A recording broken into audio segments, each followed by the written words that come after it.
Alright guys, here's a random video, but it's to tell my subscribers to be worried about products that you should be, you would think that they're better than they are, but this one was like a fluke or something. But like I said, I bought this watch maybe maybe like 3 or 4 years ago, right? It had its use. It is a G-Shock. I think it's called the 6500, 5600. Let's see. It says, let's see. It says the 3229. Okay, it was made in China. My brother had an old one back in the day, made in Japan. But look at this. Okay, it looks awesome. You would think it would last, but look at that. It's like it dried up and cracked. I knew the modern G-Shocks were capable of cracking, but this thing literally dried up and just cracked. I mean, like, look at that. It's not even it whammy.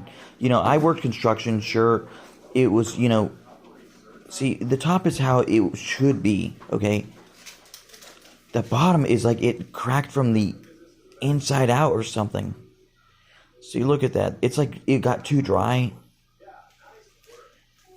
It's so weird, but I know you can change the faces, but come on, you would have to hit it pretty hard for it even to. This thing literally dried off. See, look at that. Look at that. It's like it's not even made on correctly. But like I said, I was even gonna buy a G-Shock, a modern day one, the other day. But after this, noticing that the ring will crack if it gets too dry. I had this issue with my Seiko Air Pro where you push the button down, okay?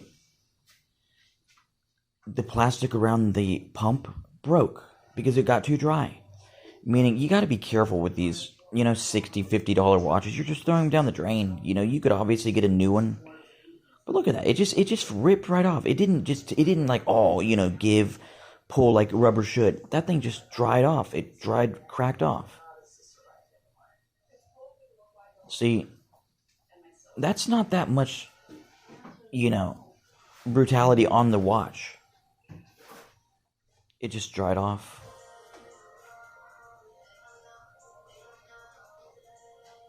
But yeah, I wonder if I can even get this fixed. Looks gross, but it is a good watch. See, it's weird. It just, I don't know. Because when you go into Walmart and you grab a Casio, okay, because in our Walmart they don't have G-Shocks anymore. It's just mainly Casios or the cheaper watches. But this one was a pretty good one. It should have lasted about 10, 15 years, but I'm surprised it just completely came off like that. So yeah, I would not recommend Casio anymore. Or at least, maybe, I don't know if it's just too dry in here or what. But, it happened to my Seiko like 5 months ago. And I was pretty shocked by that. Because I was like, oh, I want to wear it again because it's so vintage. But, bro, it got destroyed. Like, it was ruined. A perfectly good Seiko, digital watch, ruined.